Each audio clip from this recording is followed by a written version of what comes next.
Screening শব্দের অর্থ হলো রোগটা হওয়ার আগে যদি আমি রোগটা নির্ণয় করতে পারি, তাহলে আমার জন্য সুবিধা।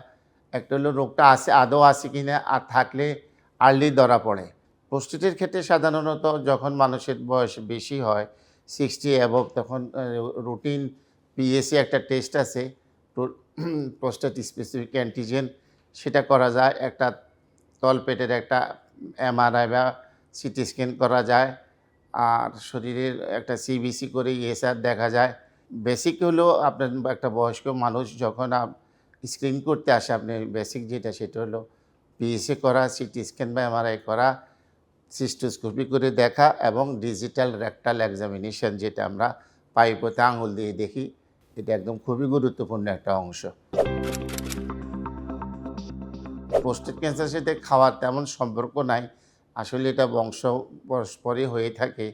আমরা ম্যাক্সিমাম রোগীকে জিজ্ঞাসা করি যে, "আসলে আপনার আত্মীয়স্বজন?" কয়, "হ্যাঁ, আমার বাপ, দাদা এদের এই রোগটা ছিল।" এবং এটা আমার নিজেরও একটা স্টাডি যে এটা একটা বংশগতভাবেই এটা আসে। খাদ্যের সাথে তেমন খুব একটা সম্পর্ক নাই। তবে যারা পানি কম খায় তাদের তো আরও অন্যান্য উপসর্গ থাকতে পারে। কিন্তু আসলে খাদ্যের সাথে তেমন কোনো সম্পর্ক নাই।